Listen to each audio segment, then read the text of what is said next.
This is a shot I have waited for about 3 years, and I'm finally getting it today, and the conditions are absolutely perfect.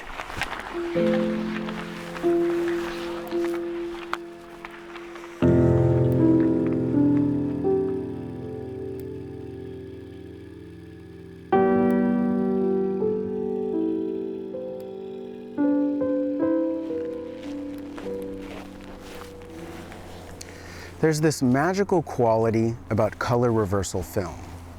The color rendition, the tonal accuracy, the heightened contrast.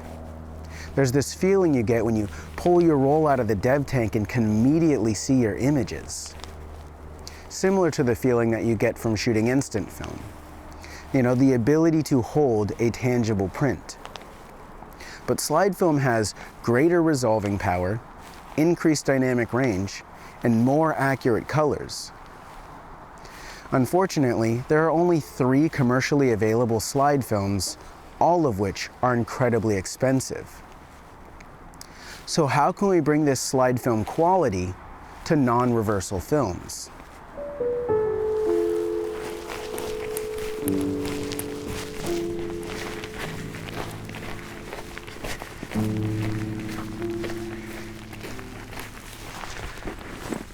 So, unfortunately, the weather was not what the app said. It did say that we were supposed to have clear blue skies and it would be sunny, but it's all fogged out. And I guess that fog's gonna work well for us today, since the developing process I'll be doing should yield high contrast results. This low contrast scene or setting, lighting, should kind of aid that contrast. So today's photos are gonna be kind of, I guess, repetitive by nature. I'm testing a development process, so I'll be shooting 3 images of the exact same scene, exact same exposure settings, and then running them through different developing processes so we can see how the development affects the image. And because today we're going to be focusing primarily on developing and kind of the tonality and the character of the images, I'm not going to concern myself with making the most incredible photos today. My goal is to get various scenes that contain different colors and different kind of contrast ratios or different amounts of detail, just to be a good kind of barometer for how this developing will affect the image. And so this first shot that I have lined up here is just a soulless modern house, but there are some nice details in a window that we're getting some nice like pass-through light that I do like. What I'm really focused on here is I have a really nice middle gray. I've got a slight amount of backlight. I've got some dark shadowy corner areas, and then I've also got some red tones. So this should give us a really nice general exposure and just a little splash of color. Now, because of the process we're doing really relies on the consistency between the frames, and we are doing kind of this alternative developing process, I'm going to be really particular about my metering today, and I'll be doing incident readings because we don't have a huge amount of contrast, so everything's going to be under roughly the same lighting today, so no need for spot metering or reflective metering. Incident should be just fine. So my meter is giving me f5.6 at 1/60th of a second. I haven't chosen my aperture yet, and that's fine. I can always, you know, base my metering or base my settings off of f5.6 at 1/60th. I actually really like f5.6, so I'm gonna keep it. So f5.6 at 1/60th. All right, so first exposure of the day is gonna be shot on Ektachrome, and oh man, oh, this is great. We're getting the sun is bleeding right through the clouds right now, so I'm gonna go ahead and shoot this. All right, first frame on Ektar, my apologies, Ektar, not Ektachrome. We're gonna keep all the settings the same, and we're just gonna swap our film backs.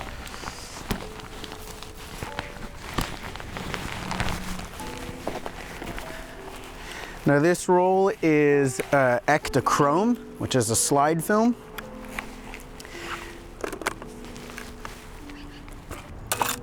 Now our last frame here is another roll of Ektachrome. However, this roll is going to be the only roll that's developed like as intended, right? As the box would say to, we will develop this roll.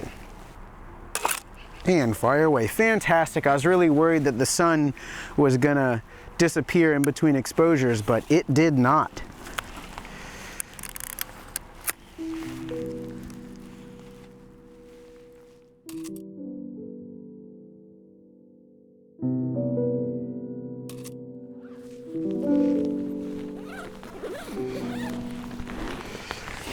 All right, so now that we're getting some of the fog is kind of breaking, we've got the sun coming up, should burn a little bit of it off.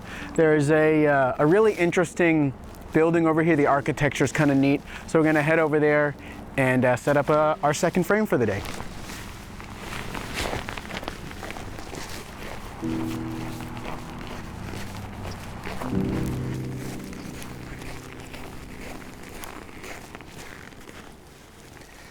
Now, back when I developed this process, there was no way to ship E-6 or Cinestill's CS6 chemistry up to Alaska. If I wanted to shoot reversal film, I'd have to cross-process it in either black and white or C41 chemistry. And as fascinating as cross-processing is, I was really interested in being able to retain this positive image aspect, which in theory is achievable. By reverse engineering each step of the E-6 process, we can create an alternative process that approximates the results for each step. In this way, we can create our own alternative E-6 process. This is the X-46 process.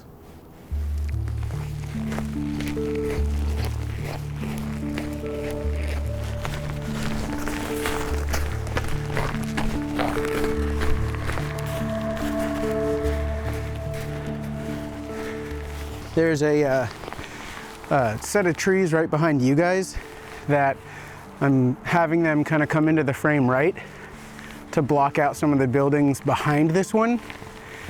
And then I've got a tree frame left that kind of, the building terminates kind of in behind the tree, so it hides where the building disappears. And so then we get this like empty sky on one side of the tree and the building on the other. It just kind of cleans up those like hard lines. I tell you what, it really pays to take your time. I've got some street poles that I've lined up right on these kind of flat sections of the building where there are no windows, so you get this nice contrast. And I found a way to frame in the trees like I wanted. And I have a really nice leading line that's pulling us, we've got kind of some footprints that sweep through the frame that start at the bottom right hand of the corner, and they draw your eye straight to the base of this tree that brings you up, and then the building kind of spans out from the side there. I like this. I like this a lot. Double check my horizon line is straight. Let's go ahead and meter. The nice bit is we don't really have any direct sunlight, so even an incident reading all the way over here should be just fine. And of course, we haven't changed any exposure settings. We're still at f5.6 at a 60th. Let's double check if 5.6 is the aperture we want to shoot at for this. I'm thinking something closer to f11, f16. Yeah, f11 looks nice. All right, f11, so that should be a 15th. And here goes the shot on Ektar. Should probably pull the dark slide, that might be a good idea. All right, swap the back. All right, and this is gonna be our Ektachrome that is getting cross-processed with X-46 and onto our standard Ektachrome.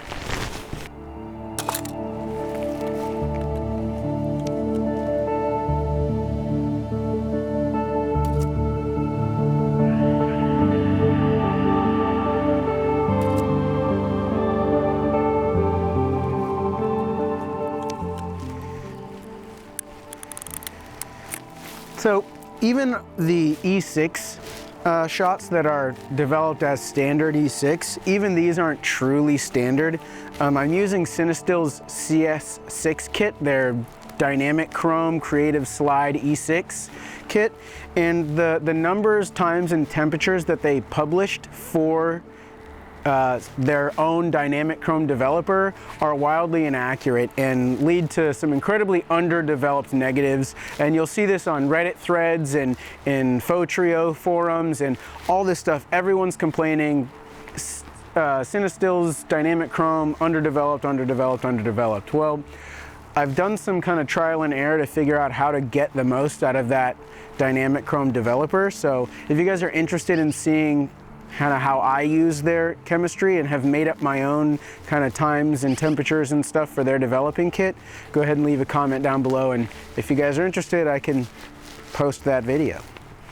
There's a building over here that's kind of a mixture between mid-century modern and brutalist, and it always has, I think it's an elderly home or some type of like medical center, but it's always got steam coming out, and it's got like corrosion dripping down from the windows across the cement. It looks super dystopian, and especially once we get it backlit, you can really see the steam kind of barreling out over the top of the building. Creates a really nice image, so I'm gonna head over there and see you over there.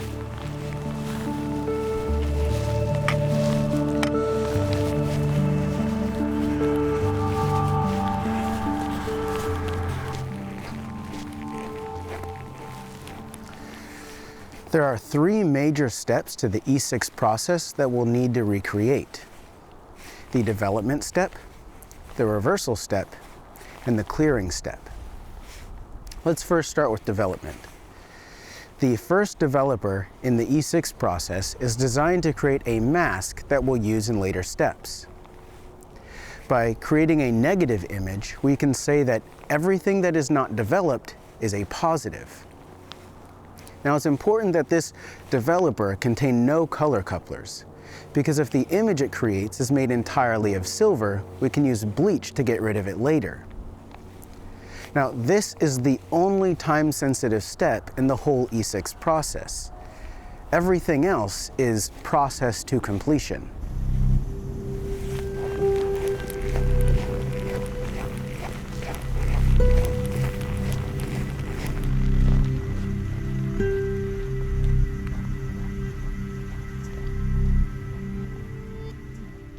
Now, the backlight on this building just got incredibly strong, so I think I'm going to try to drop down a little bit and hide the sun behind the building. So I might have kind of a low angle looking up, which actually might serve us really well because I've got some cars parked on the street that are incredibly distracting, and so by dropping down low, the snow that I'm in can kind of hide most of the cars. So I think this is going to be kind of a low angle looking up, and that should clear a lot of the kind of distraction and some of that light coming from behind. In order to see wide enough for this frame, I'm gonna have to be relatively tall. That's one thing I don't particularly love about 6x7. If you commit to square, you're committing to square, but 6x7 is in this weird middle ground between like 4x5 and square. You're somewhere in this vague area in between square and rectangle, and I find it relatively restricting for images like these. And this is like one of the reasons I started doing Sprocket Shots, which I'll link a video here from the last time I was shooting this camera. I was shooting some Sprocket Shots, and that's one of my favorite things about shooting Sprocket Shots is the ability to frame, particularly landscape. Yeah, man, I just feel like we're too wide and we can see way too much going over the top. Oh, wait a second. I have an idea, and this is gonna be crazy. Okay, all right, we're doing it. I'm gonna really simplify this process. Basically, the same way that a screen creates color, red, green, blue pixels, right, and they add up to create white light. What I can do is I can use red, green, blue filters to expose the red channel, the green channel, and the blue channel independently. And anywhere they line up perfectly, the color should be normal. But anywhere that they shift, we should get rainbow effects, which is going to be in the sun as it moves across the sky. It's going to be in the steam that comes out of the top of the building, and it's going to be in the fog as it tends to thin and roll off. So we're going to take this empty space above our subject, this building here, and we're going to rainbow shift it to create some element of interest in what is essentially negative space. Now the tricky part of metering this scene is because the building's in shade, and so that's going to be exposed at, you know, f/5.6 at 1/60th to 1/30th, whereas the sky and the sun and these rainbow effects are going to be somewhere around 1/125th, 1/250th. Now, because we're doing a cross process to create a positive instead of a negative, where negatives, overexposure can be good because you're getting a more dense negative. That's going to give you more information. When shooting slide film, it's safer to underexpose to get a more dense negative. So in this particular situation, I'm going to underexpose so that I get a more dense negative. So that means instead of shooting at 1/60th and letting the highlights bloom, I'm going to bring that down to about 1/125th and try to bring the shadows up, more like a digital kind of, the way that you'd expose digital. In total, I'm going to have 9 exposures to take, 3 exposures for each film back, 1 red, 1 green, 1 blue. I'll be shifting filters and doing multi-exposures, so give me a moment, let me shoot this, and then we'll take a look at the images. But I'm not going to talk through what I'm doing because time is of the essence.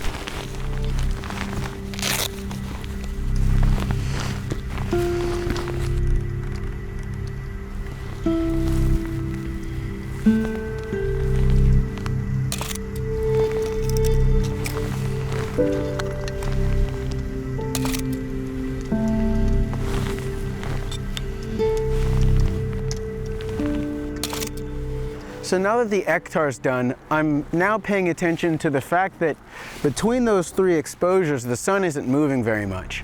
And that's the one thing that I really want to have shift.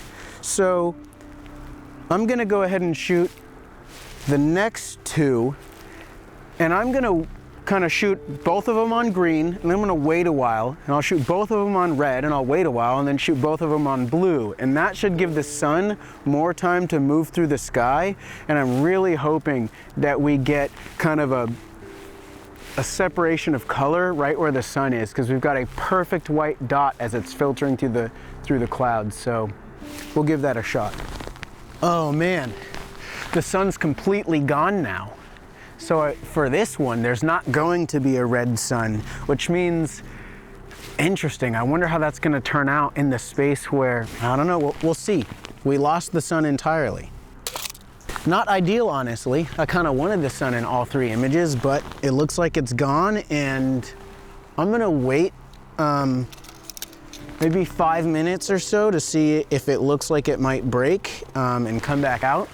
So it doesn't look like the sun's going to be coming back, which is fine compositionally. I mean, I would have loved to have had the 3 different colored suns in the frame. That would have been really cool. But more importantly, what I'm really concerned about is our exposure values. Because we've taken our color channels and separated them, it's really important that they all receive the same exposure levels. Otherwise, your colors aren't going to add up right. You're going to have an imbalance between one of your blue, either your blue or, in this case, our blue channel is going to be a little bit weaker. We're not going to have quite as much light in our blue channel. So everything is going to be shifted a little bit towards the red and towards the green, and our blues are going to fall back. And so I'm wondering, in areas where the shadows are, where the sun hasn't hit, those should be more or less the same. It's going to be in our highlights that are going to get shifted. And so if I increase the exposure in the blue, our shadows will shift. But if I keep the exposure the same, our highlights will shift. And which one do I want to do? Not quite sure, but we're kind of killing daylight, so I'm just going to shoot it as is. We lost the sun, and that's okay. I'm just going to shoot it.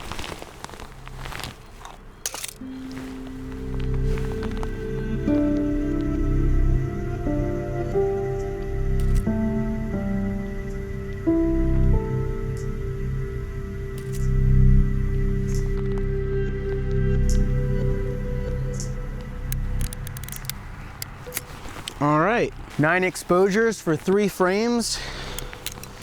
I'm really cold now from standing out here for a while, so I'm gonna go ahead and warm up in my car, and then I'm gonna head down towards the inlet this way into some suburban areas and try to get some kind of closer detail shots, a little bit more intimate, and we should hopefully, as the sun sets, we should get some really beautiful pink fog and some lovely colors in the sky. So I'm gonna keep on heading this way towards the inlet and hope that I kind of work my way west by the time we get to sunset, which should be in about 2 hours. On to the next.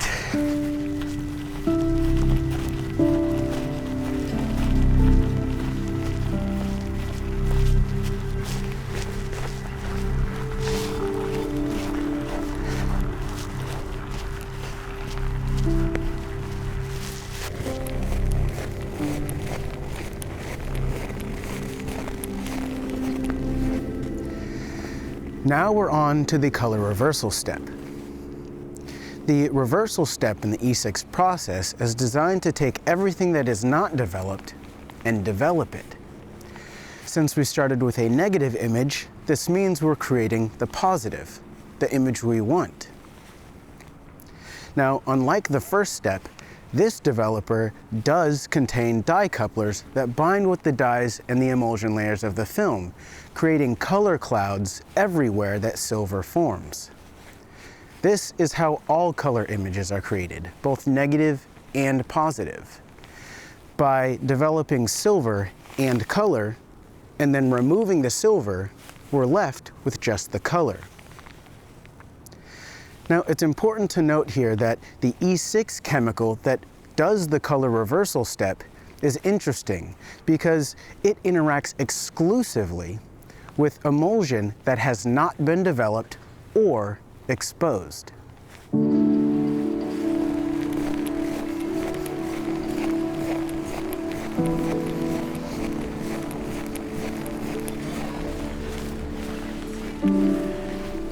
This is going to be exactly what you think it's going to be. I'm probably going to have to shoot this on a 250 mil. Undoubtedly, there's no way I could shoot it any other way. It's incredibly slippery up here and not the most stable. Man, I need to pull the car forward like 3 feet.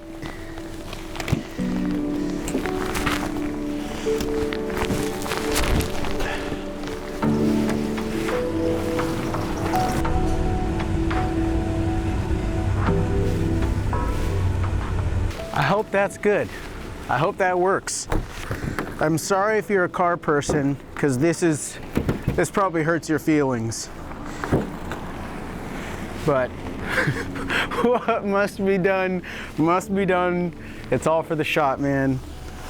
Okay, now that I've got the frame lined up, let me kind of explain what I'm looking at. Basically, the sun is high enough in the sky to get over the fog and shine on some like perfectly white cliffs over here covered in snow. We've got hoarfrost on the trees, so the trees are kind of like a gray at the base and they rise to a white at the top, but I'm looking across the inlet. So this is a really far off shot. It's just the fact that the sun is beaming it. So, and then you've got some dark clouds. It's just a layered composition. It's not the most, it's not like perfect, right? It's not this like exquisite landscape shot, but it's just like something you don't see often.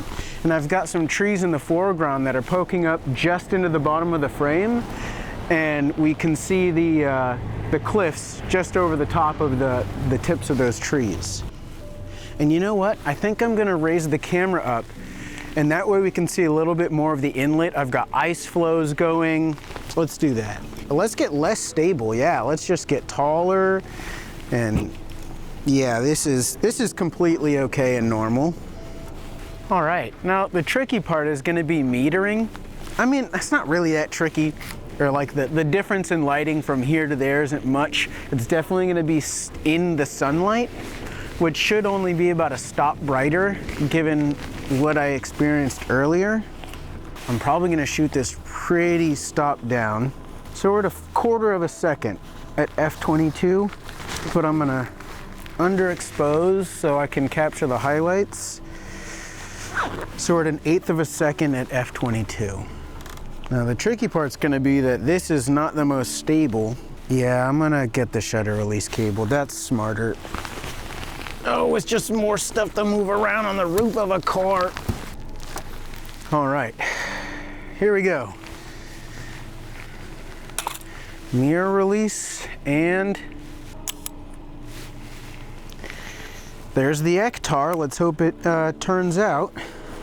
Now we're gonna shoot the Ektachrome that's been cross-processed. Oh, this is so sketchy. Let me get down and then I'll talk you through those frames.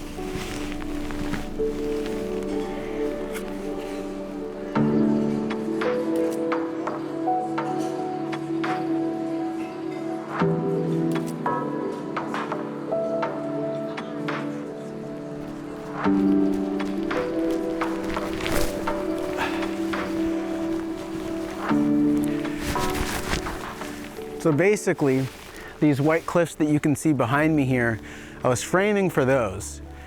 You can see that in the image very clearly.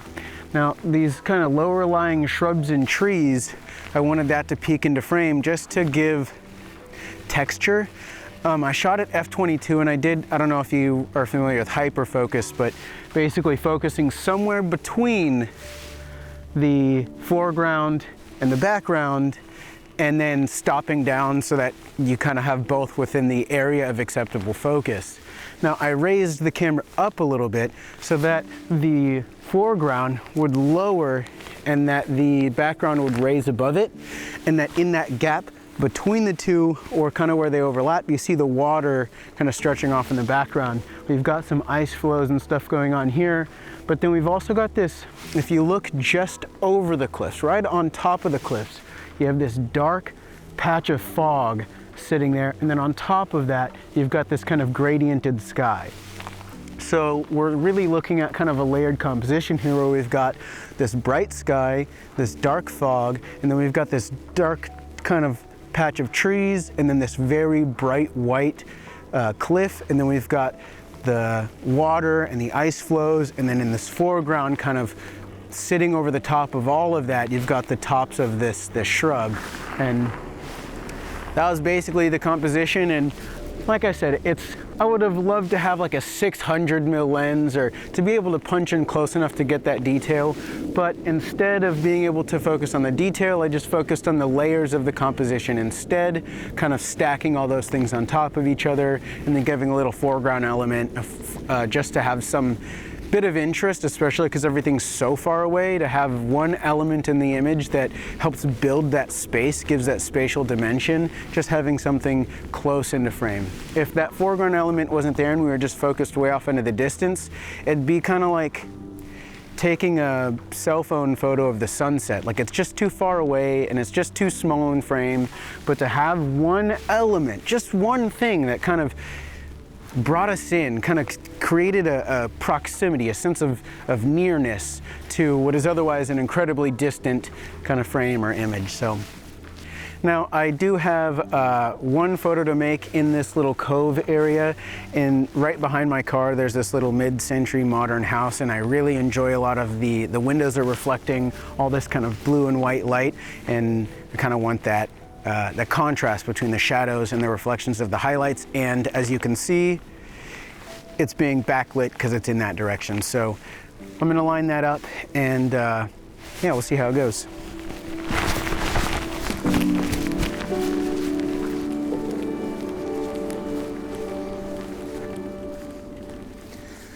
Lastly, we have the clearing step. Now, when we clear film, we typically do two things at once. We remove everything we don't want in our final image, and we ensure that the film is no longer light sensitive, allowing us to pull the roll out of the tank and see our final image. Now, in color film, this is when we remove the silver. In the E-6 process, this step is especially important because not only do we need to remove the silver that's mixed in with the dye clouds, but we need to clear the entire negative mask we created in the first step in order to reveal our positive image. The clearing process can also remove unreacted emulsion and catalysts or byproducts created or used during the entire development process.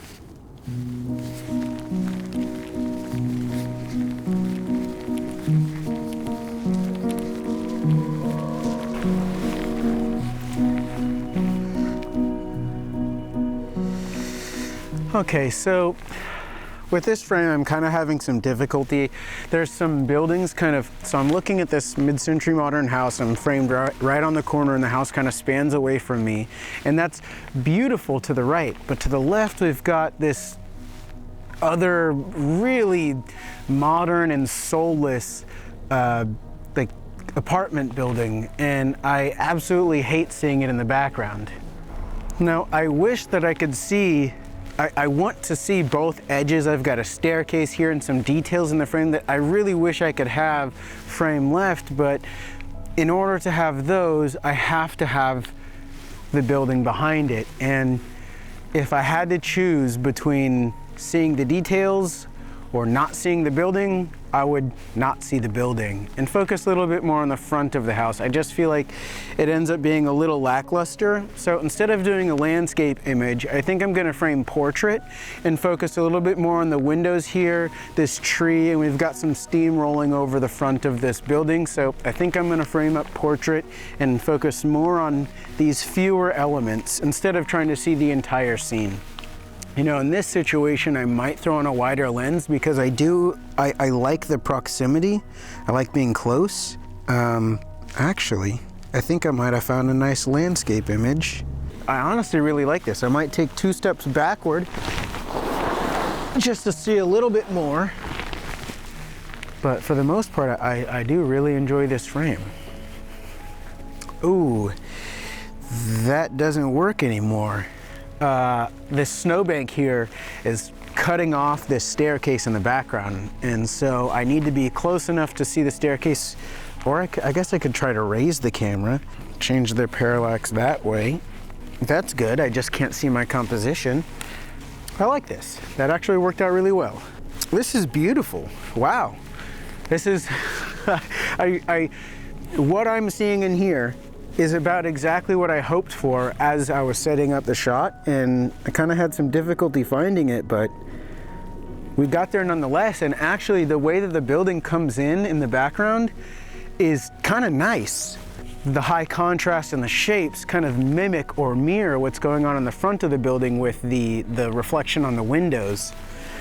And in this one I want to meter for, almost goofed.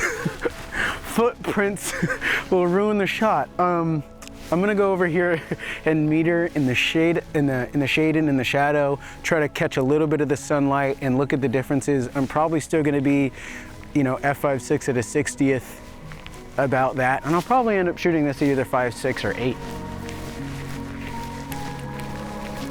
Metering for the highlights pointed up towards the sky. It's pretty ambiently lit here, so this is about as bright as I'm gonna get. And that's f5.6 at a 60th.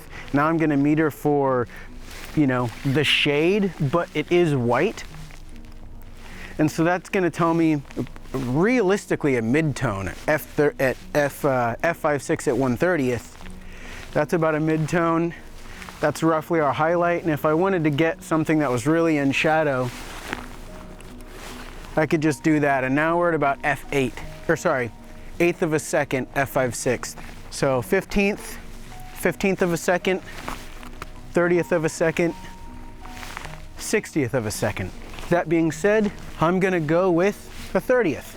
I lied. I'm gonna go with the 60th because we do have some really nice clouds and some highlights rolling in, and I don't want those to blow out. So I'm gonna go at a 60th because the underexposure in the front of the building is gonna be all right. We're creating positive images, so I should have a lot of detail in the shadows, and I wanna expose and save those highlights.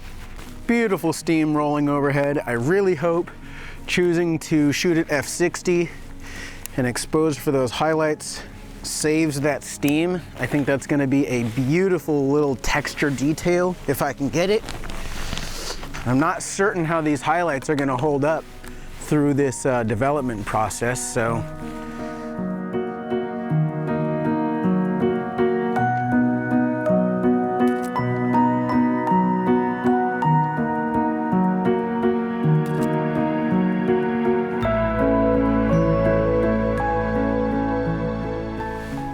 half the roll's done, and I'm gonna head this way into this kind of suburban area, and on the other side of this suburb, this little this is a very wealthy part of town. It overlooks the inlet. These are $1 million homes. On the other side of this little patch of homes, there's a lagoon that people ice skate on, and today's a holiday, so there's probably gonna be people ice skating, and the sun should be setting in about an hour here, so I'm gonna head over that way. We'll do some stuff in the neighborhood, and then we'll head over to the lagoon, maybe catch some people ice skating as the sun sets. Let's hope so.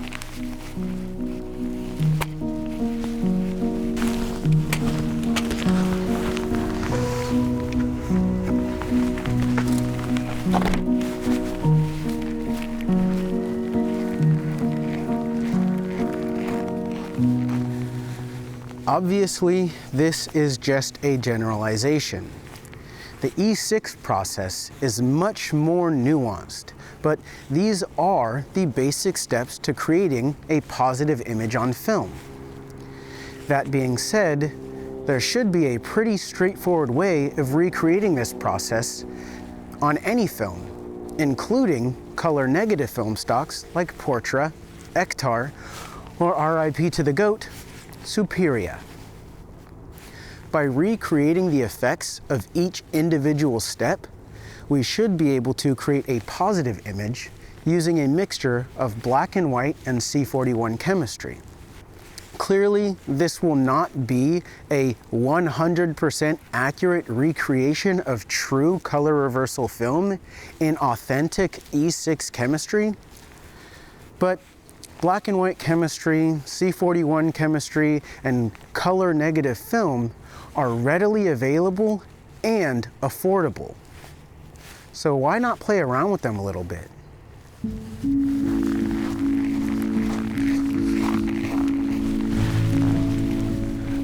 So I didn't really make it very far. I didn't even make it into the suburbs yet when something caught my eye that I think Thomas Heaton would be very proud of me for this.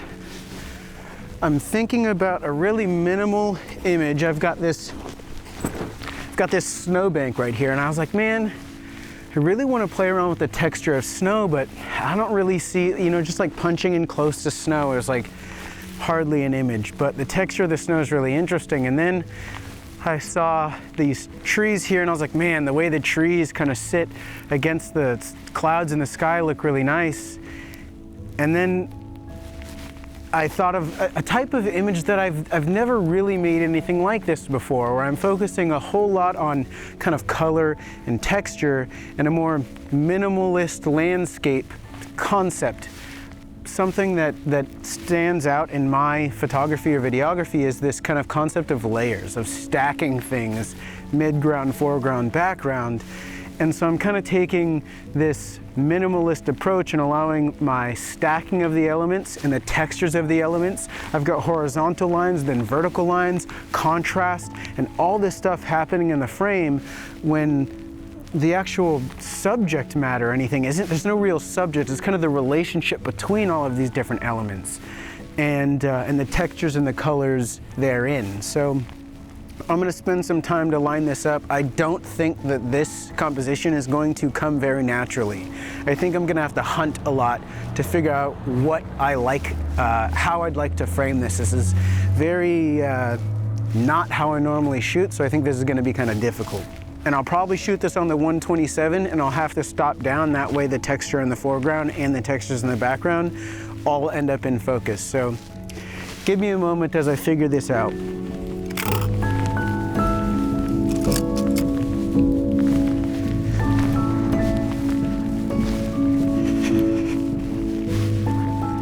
Okay, so crazy enough, this actually didn't take me long at all. I really just trusted my gut, and when I saw the image, I kind of already had something in mind, and then just paying attention to the image that's in your head, really looking at that image and thinking, what lens is that? Like, if I think, how do I make that look? If that look were to exist, what lens can even do that? And as I'm thinking, I imagined the image as a very two-dimensional flat thing. I didn't want it to be this expansive kind of foreground, midground, background thing. I didn't want that. I wanted everything to flatten out. And so I'm like, okay, well, obviously I have to shoot compressed. I need to be at a longer focal length and further away.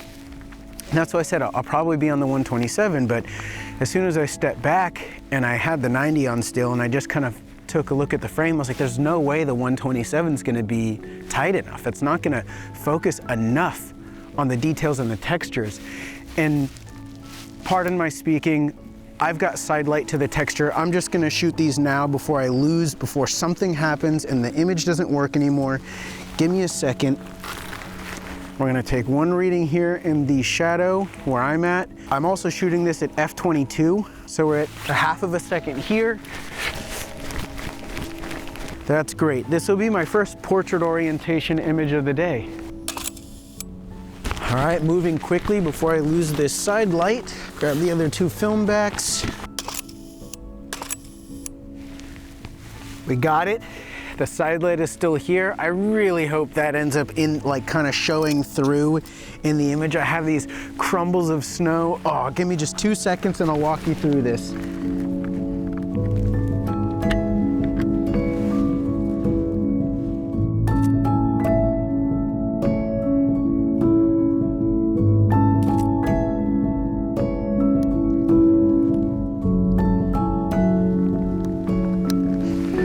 So, in the time that I've spent composing images, there's one thing that I've learned that I really stand by now, and that's trusting in your intuition. Like I said, I saw the image, I was imagining what it was, and I was like, okay, that's gotta be a long line, it's gotta be from here. I step back and I think, well, I really like the texture here, and I like the trees here. I like this. I'm just gonna set it up. This is exactly what I had in mind. This is what I'm seeing. And I didn't spend 15 minutes. Well, what about this?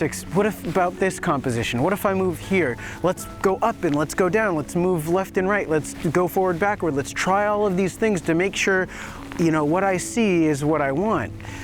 It wasn't like that at all. The second I stood here, I thought, this is what I want.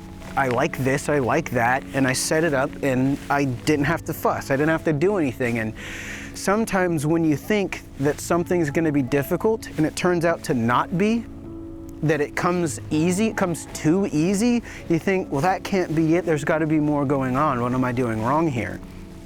And there's also a tendency when you have this perfect image in mind, the light's perfect, you wanna get everything perfect, that regularly, I'll kind of set up a shot and I'll shoot it, and then I'll take a little bit more time just in case the light changes. I have that first shot, so now I can kind of move around and do this and do that, and I set up the perfect composition. And I get the shot and I look at those two side by side, and always my gut instinct, this kind of like lazy, here looks good. Like those shots I always find have a nuance to them, because the times that you spend doing all the math, you know, getting everything perfect, lining everything up flawlessly, when you see those images, it's too flawless. It's like you can do the math and it all checks out and it's like simple. But when you just kind of let your gut feeling and your intuition guide the compositions or the frames or the exposures, there's variance, there's nuance, there's something that it's not perfectly in line with the thirds. It almost is. It's not perfectly center frame. The horizon line's a little crooked, and sometimes those things create a lot of the feeling and a lot of the character of the images. And so for this one, it just came like that, came very naturally, and it's not like me to trust that. It's something that I'm working on to, if I line up a frame, I don't fuss, I don't try to perfect it. I just think, I like the way this looks and I don't need to, I like it. Shoot it. It's the way it's gonna be, that's the way I like it, that's the way it is. And not moving an inch here, an inch there. It's like, none of that matters. If I were to hold those two photos an inch apart, you know, like inch over this way, inch over that way, and hold those two photos side by side and ask somebody which one do you like more, they'd have to sit there and think for a second. And I think that if they have to think about it, it didn't matter anyways. Like if it's not a gut, I like that one more, it doesn't matter. If you're if you have to A-B just to figure out which one, it doesn't matter. They're both fine. If you have to A-B it back and forth, they're fine. Either one would have been perfect. The fact that you have to sit there and toggle between it just to figure out which one you like more, either one would have been fine. If you only made one, you'd be fine. Stick to the frames that you love, set it up, shoot it, don't fuss over it, man. Okay, maybe we'll make it to the suburb now. It's really right behind you. As you can see, I mean, there's homes here.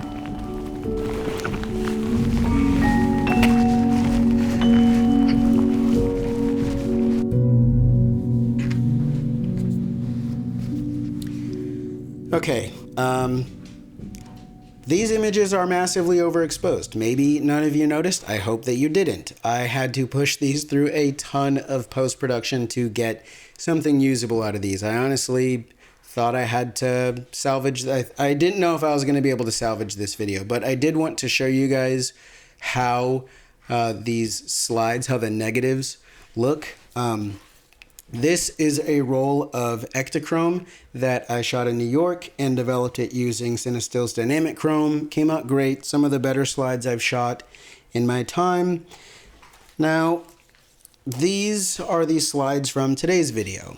Incredibly thin. And these are the Dynamic Chrome slides. These are the C41 cross-process slides, and these are the X-46 slides. These are all super thin, and I believe it's because my light meter is inaccurate. Now, some of you may say, well, you were taking incident readings, which should give you middle gray exposure for your environment, and you were shooting pure white snow. Of course it's going to be 2 to 3 stops overexposed. To which I say, whoopsie daisy. However, I was constantly trying to expose for the highlights and considering my shadow exposures, my highlight exposures, and taking that into consideration, and still we're looking at 2 to 3 stops overexposed. Some of these shots are overexposed by maybe even more than that. So yeah, whoopsie-daisy, and I'm sorry, and I'll do better next time, and this hurt. This hurt really bad. I haven't had like an entire roll come out improperly exposed in like 3 years. And so to do it to 3 rolls, let alone one, to do it to 3 rolls and to have it be part of a video and an experiment, this one really hurt. And yeah, man, I guess that's shooting film for you. But anyways, hey, now I know I need to get my light meter calibrated, but oops. Just oops.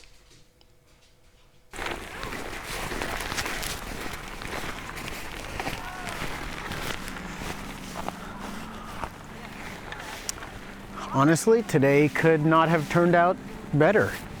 I don't necessarily have a frame in mind quite yet, but I know there's a million to be had here.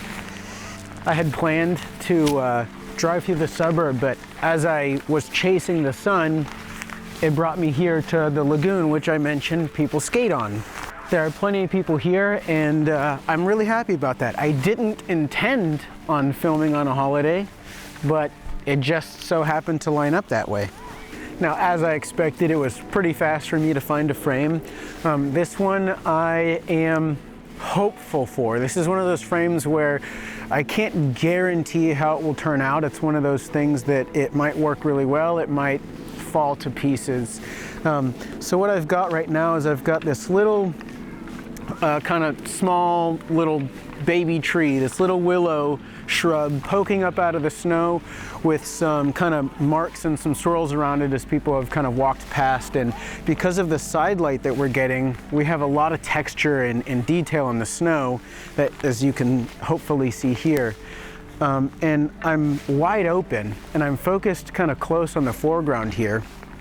So although my focus is set pretty near, we've obviously got the, kids playing hockey and skating in the background, and we've got this little white tree sticking up. But long story short, I'm focused on the foreground and not the background where all the kids are playing hockey, and I think that it could end up being that your eye is drawn to the background and you wish you could have seen the details in the background. Or it could be really beautiful and poetic, almost like a drawing from a children's book, where we're focused on this tree here and that the kids playing in the background are almost the idea of kids playing. And I'm gonna go ahead and shoot this because we're losing side light. I'm gonna shoot these frames now and then we'll move on.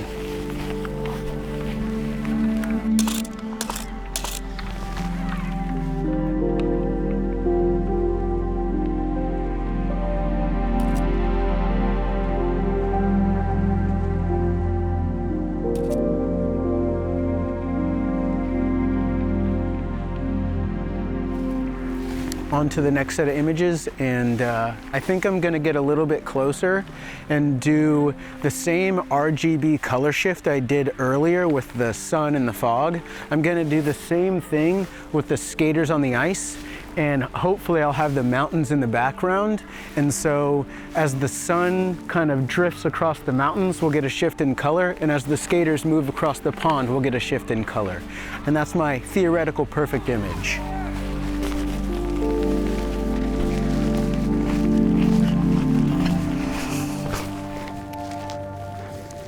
Recreating the first step of the E-6 process is all about creating a black and white negative image. So use a black and white developer. Now, in theory, any black and white developer should work, but I would recommend using XTOL, Rodinol, or HC110 because these developers play very well with all film types, especially XTOL, which is what I'll be using. Now, it's important to note that the tonal qualities of this black and white negative will impact the tonal qualities of your positive image. A denser, more developed negative will yield a thinner, more overexposed looking positive, while a thinner, less developed negative will yield a denser, more underexposed looking positive. Well, the contrast will be mirrored.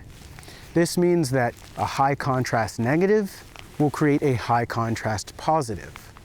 So consider the temperatures, dilutions, and development times to create the positive image that you want.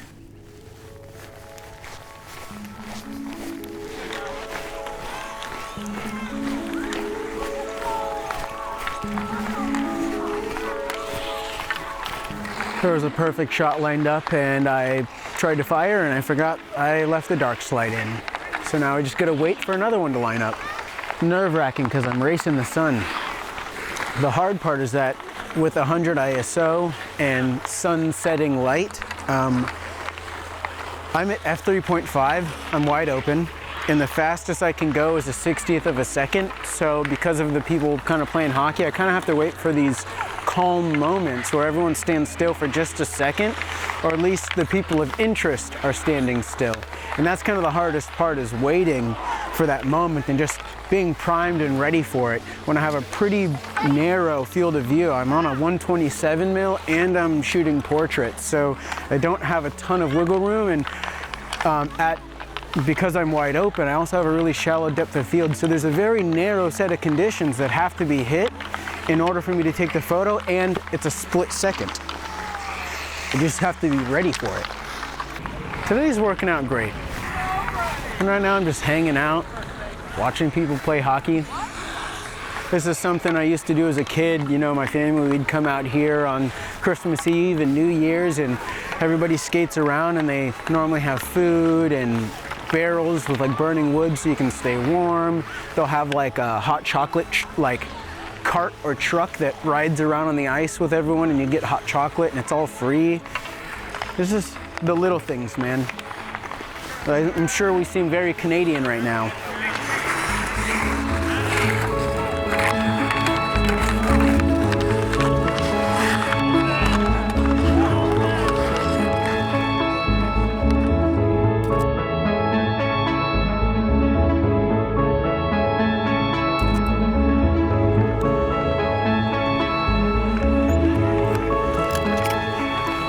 All right, so now I just shot the last of those 3 shots, and There's one guy wearing red that I was really hoping to get in frame, and I think I only got him in frame for one of the shots. All the other ones, it just didn't line up well, and I'm racing light, so the sooner I get these last 2 shots off, which is really 6 because I got to do all this, the better. So I'm going to bring you guys a little closer for this one.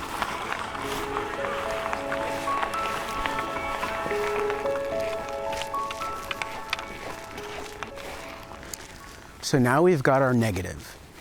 Let's reverse it using C41 developer. In the E-6 process, the reversal step only works with unexposed film. The C41 developer only reacts with exposed film. So let's expose it. Take your reel out of the tank and take your film off of your reel. Now hold it up to a bright light source and give it some time. We want to make sure that anything that has not been developed sees light. Then it's back onto the reel and back into the tank to develop as regular C41. Now, we don't have to worry so much about overdevelopment. Like I mentioned earlier, the first step is the only thing time sensitive. After that, it's just process to completion. Since we've developed our negative, we can really only bring our positive up to that point and no further. I do tend to leave the developer in for about 45 seconds to a minute longer just to ensure we achieve the proper density. Now all that's left to do is clear it.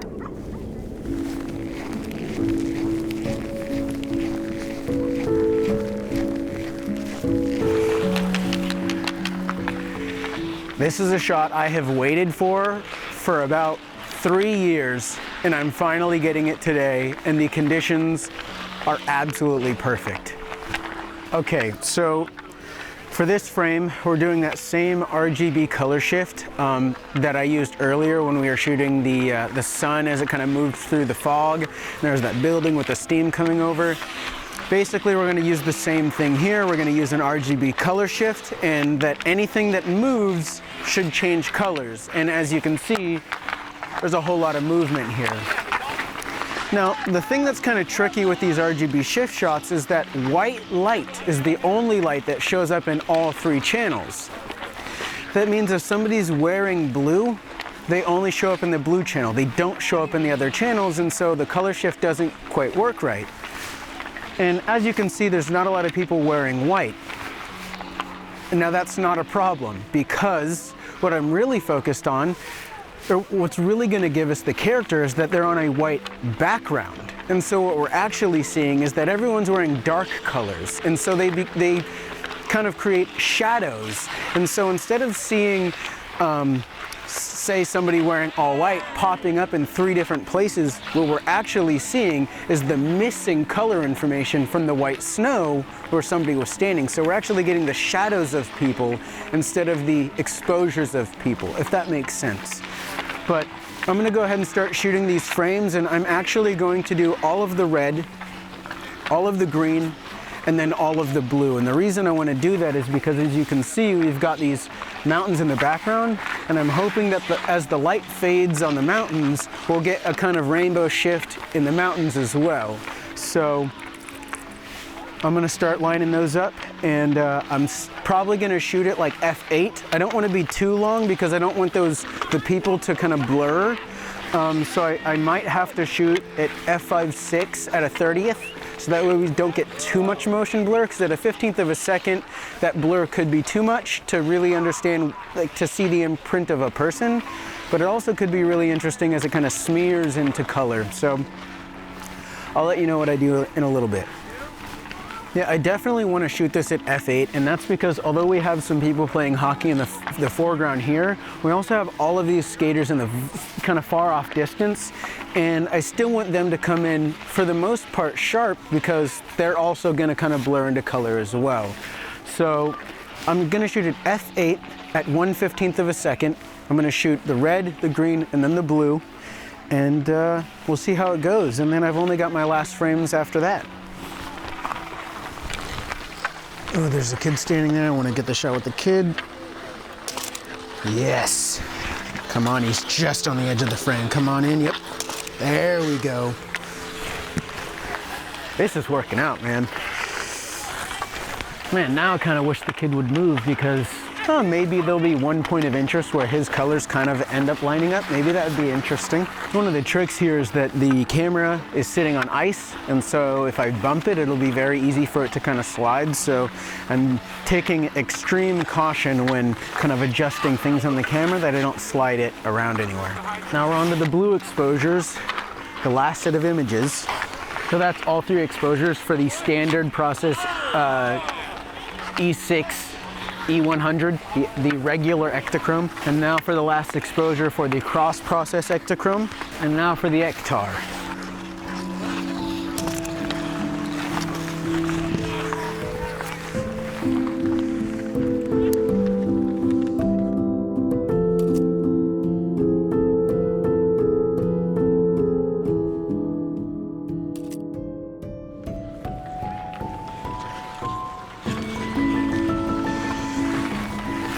There we go.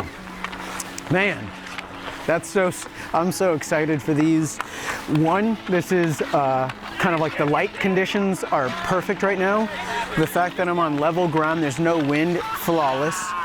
I've got clearly moving foreground, midground, and sun setting background. Everything in the frame is moving. I've got white and dark, like bright colors. I'm really excited. On Ektachrome, as developed as normal, on Ektachrome cross-processed and Ektar as a color positive film. Like, it feels really good to be doing more experimental work. As Instagram and YouTube tends to, right, the algorithms tend to push more Instagram bangers style photography, that a lot of the experimental stuff falls to the wayside if you're trying to build a brand and build a portfolio and get commercial work and all this other stuff, that it can be hard to kind of trust those experimental gut instincts. And this is one of those moments where I'm just really happy to be doing what I feel like doing, what I want to be doing, and photography that excites me and inspires me, as opposed to like just going out and getting another one of those good shots. Man, these are the last set of 3 images, so I know I want to do them around here. I think I might focus a little bit more on maybe some of the textures of the ice and the reflections in the snow. So I'm gonna find a new frame. I'm gonna take my time. I'm honestly pretty cold, but the conditions are too perfect. I don't want to try to rush through anything. I want to really take my time for this last set of 3 and find something dynamic, something I haven't really kind of played around with yet. And they're done playing hockey. I literally could not have gotten that shot any other time. Oh man. The small victories. Now I really hope I don't mess those up in developing, because that would hurt.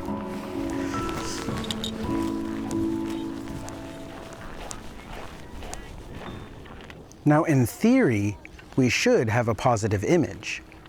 All that's left to do is clear and fix. In order to clear the silver from the image, all we need is bleach. I'll be using Fuji's press chemistry, so the bleach and fix are separated. But if all you have is combined blix, that will work just fine. Now, a good rule of thumb is to extend your bleaching times to beyond 8 minutes, given that we have twice the normal silver to remove from the negative image and the positive image. That being said, this will exhaust your bleach twice as fast as a normal roll of color negative. But it's likely you'll exhaust your developer before you exhaust your bleach. So just make sure you mix up new bleach every time you mix up new developer. Now, if you aren't using blix, and instead you're using separate bleach and fix, like I am, all that's left to do is fix.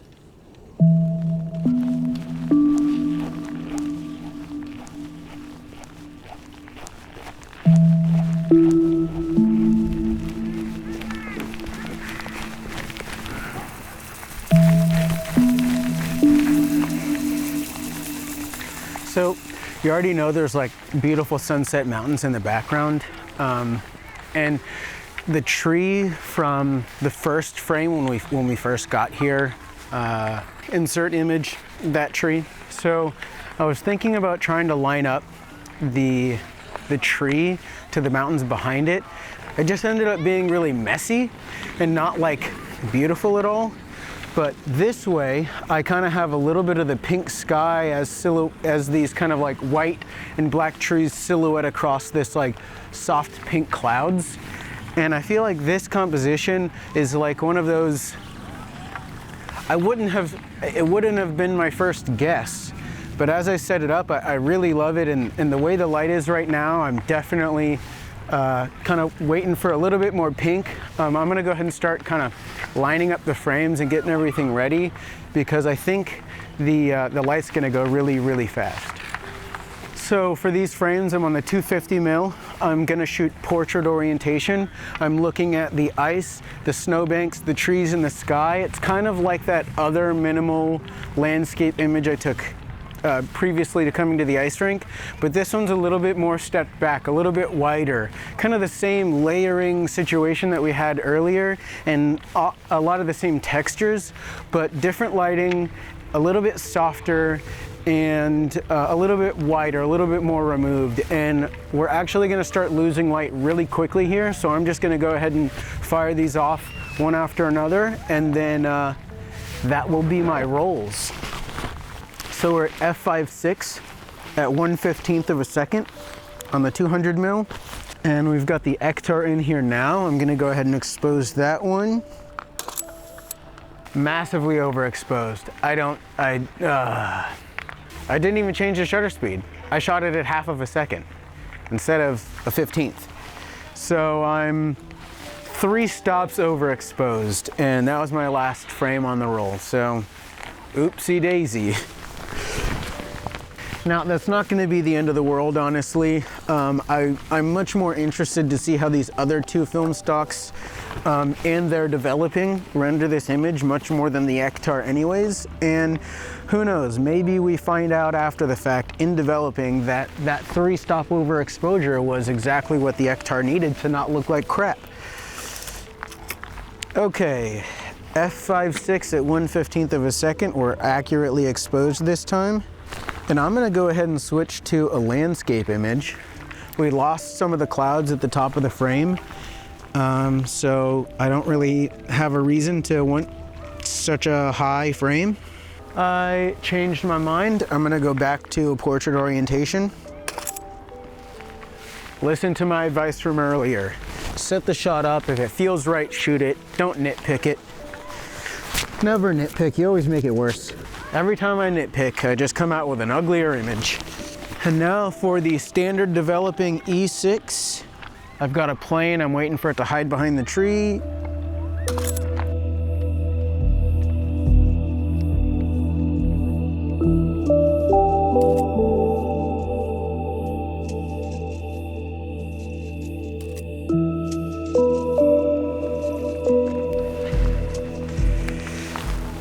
There we go. I had to wait for a plane to hide behind the tree. I did not want a plane in the shot, although it's like a tiny little pinpoint that a clone stamp or content aware fill would have no problems with. I still didn't want it in there. That is the last of the rolls. I do have a roll of Ektar loaded in this back I opened the back to see what was in there. I didn't know what was in there. I have no idea when I loaded this frame or when I loaded this roll. It's on exposure 7. I'm gonna go ahead and shoot these last handful of frames on this film back, and they're not gonna be anything significant. I think I'll just kind of stick to the neighborhood, maybe try for some extended exposures, and that'll be that. I'm not gonna go too into detail with those. I will talk a little bit about the developing once we set those frames up.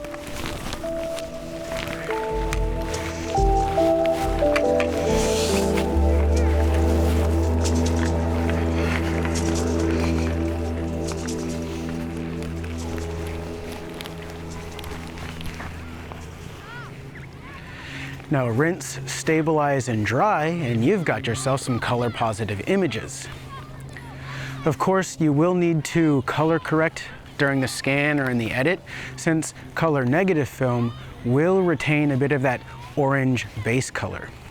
Now, I noticed that it's easier to tell that there's this orange tint in the highlights, since whites are supposed to be white, not orange.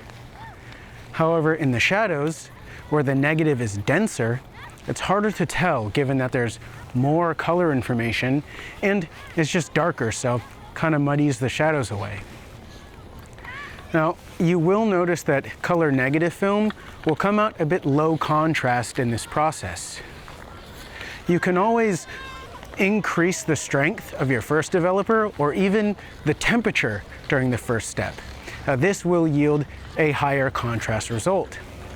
However, in my experience, this low contrast process works well when using true color reversal film.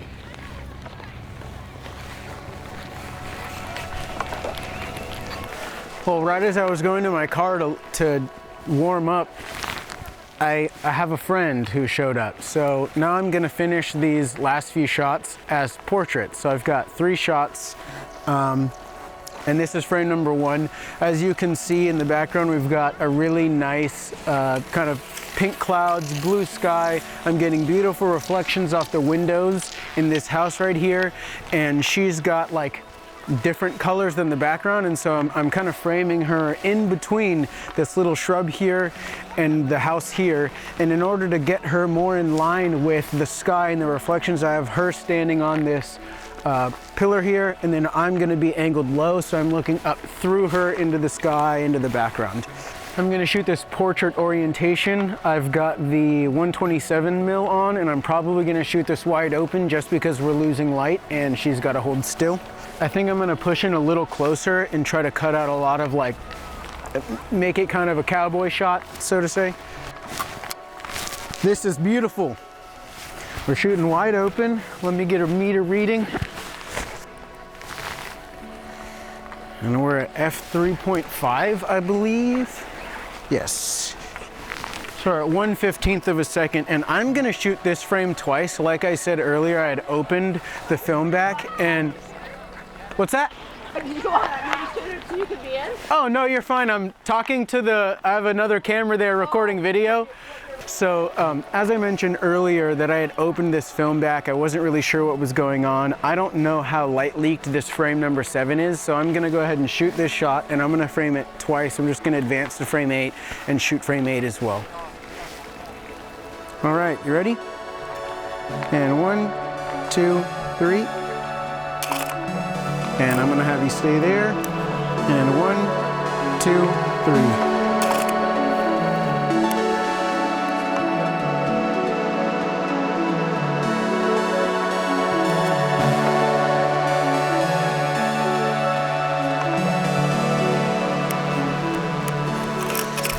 Beautiful, so now I've got frame 9 and frame 10 to find somewhere else. So on to the next one.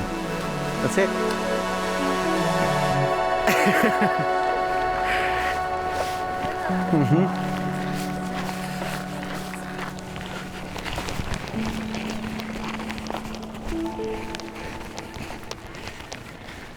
Now, there are many other variations to this process that I have yet to test, but am very interested in doing so. One of them is this idea that you could bleach the negative away before the re-exposure of the film. Now, this would work in theory, and by bleaching away the negative before re-exposing, there's no silver in the way to interact or interfere with the re-exposing of the film. Now, this should help achieve a proper density in the positive and should lower the times needed for re-exposure.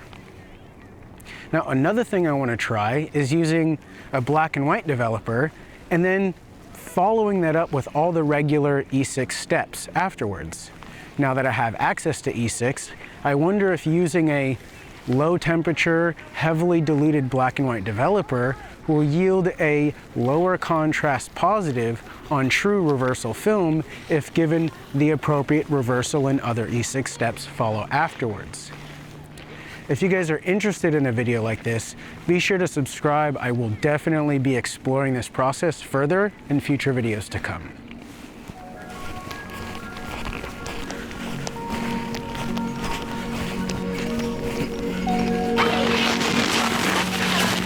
So my lav died.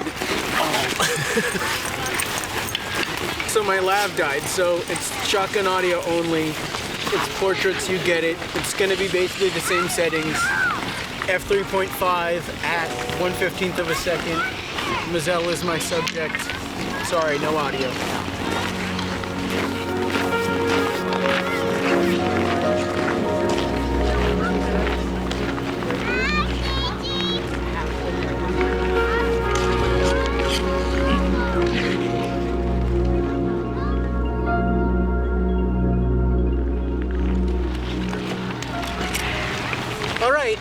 On to the last frame, frame 10, and then I think we're just gonna turn around and I'm gonna frame her with the, there's a white tree back here, the sky's beautiful, so I'm just gonna turn around and set up another frame in that direction.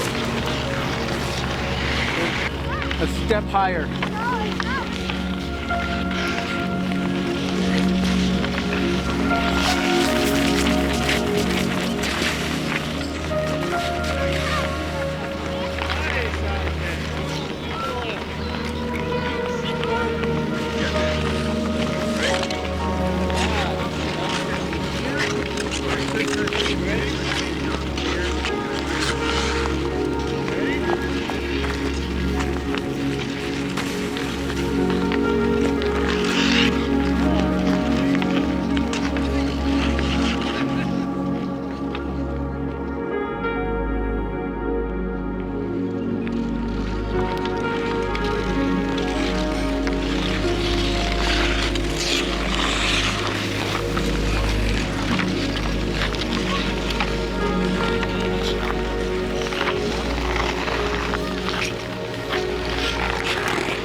I got the shots. What a beautiful day. We got the shots. I got the shots.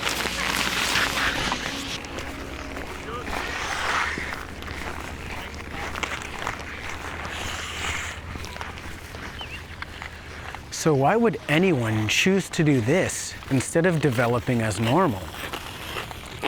Well, because it's fun and unique, and because shooting color film means selecting from a few color film stocks. This process is a great way to get new color film, but mostly because it's alternative processes like these that are the greatest reason to shoot film, as I explain in this video here. I'll also link it in the description.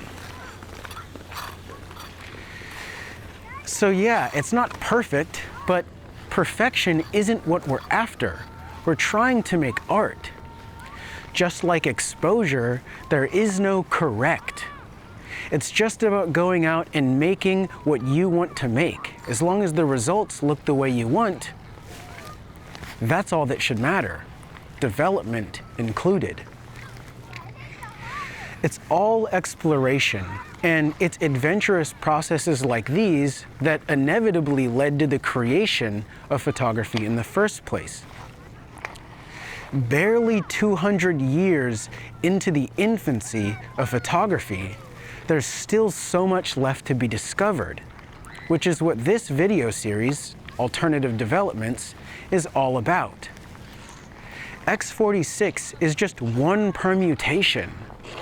Think of all the other things still left to explore within film.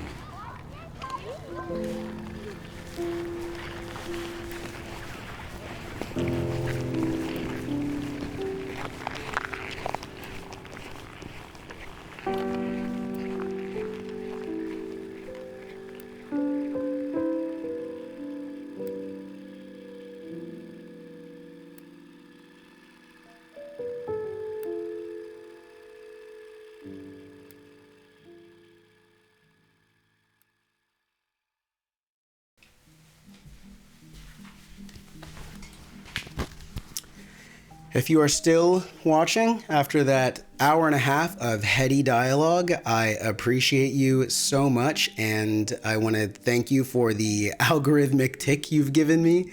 I really do appreciate it. If you are new to Medium, Medium is a personal channel that's Although it is focused, or I guess based around film photography, the main concept of Mediam is teaching how to think creatively and how to approach things from the mind of an artist. This video series, Alternative Developments, is all about experimentation and trying new things. Maybe it should go without saying, but I will say so anyways. I did write this script and film all this stuff without ever having seen the results of the film. That's kind of the basis of how I do stuff around here on this channel, but even more so with Alternative Developments because they're experiments. I don't know what I'm gonna get. I kind of commit to the bit and experiment and show you what I get, for better or for worse. As you can probably guess, those portraits I took of Mazel did not turn out as I expected. The way I developed that role was based on my old formula, my old process. All the times, temperatures, and all that was what I had come up with years ago. Obviously, it didn't come out well, and so I kind of started all from scratch, reformulated it, recalculated everything, and the E-6 stuff is what came after the fact. Now, the first roll of Ektar that I shot, along with the Ektachrome rolls, that did go through the updated reversal process. So the Ektachrome and the Ektar that you see through the majority of the video is using the new and improved X-46 process. Now, I'm honestly surprised at how well the Ektachrome held up. I really expected to see a larger difference between the X-46 developed Ektachrome and the true E-6 developed Ektachrome. And I do want to kind of draw attention to some of the uneven developing on the Cinestill's CS6 dynamic chrome roll, the true E6 Ektachrome. It does have some uneven developing, and I'm not 100% sure what caused it. I did develop all of these rolls identically, like using the same tanks, the same agitation methods, the same water sources. It's all distilled water. I'm not sure what caused it. It almost looks like the tank was left standing and the chemistry didn't cover the whole film. It kind of went almost all the way up, but I also don't ever leave my tank standing upright. I constantly rotate it like a jobo, so I'm not sure where that artifact came from. Now, I do want to talk a little bit about Cinestill's CS6 kit. I've had some hit or miss results with all of Cinestill's chemistry. Sometimes it comes out great and sometimes it comes out bad. I think that's Cinestill's products overall. I think it is important to note that Cinestill truly is not a manufacturer of anything. They buy stuff from manufacturers and then they slap their own stickers, their own labels on it, repackage it, mark it up, and then sell it to you. Now, really what they're doing is they're playing middleman, where you and I cannot go to Kodak. We cannot go to these manufacturers and buy these products directly from them. Cinestill does that, which is great for us. That means we have access to some of these products that these manufacturers make. However, even in just their simple repackaging, I think there's some substantial quality control issues, or, you know, especially with their chemistry, what manufacturers they're buying their chemicals from. It can be pretty hit or miss sometimes. So I love Cinestill, but man, I would really love if they could QC just a little bit better or a little bit more. But rant aside, now I do have a few additional notes that I want to talk about so that the internet people do not come after me. I understand that C41 uses a CD4 active developer where E6 uses a CD3. For those of you who don't understand, those are just the kind of chemical names for the active developers in those developers. CD4 is a much stronger and intense developer compared to the CD3. I'm pretty sure CD just stands for color developer, by the way. Now, the CD4 and CD3 are also the difference between like RA4 process uses a CD4 and some other paper developing. Now, a lot of people do say you can just dilute a CD4 and make it as strong as or as weak as a CD3, but that would also dilute the color couplers and some other things like that, so you would get color shifts and issues. Regardless, I understand they're different. Whatever. Yes, this is not a true alternative. This is fake E-6. Don't get so pedantic.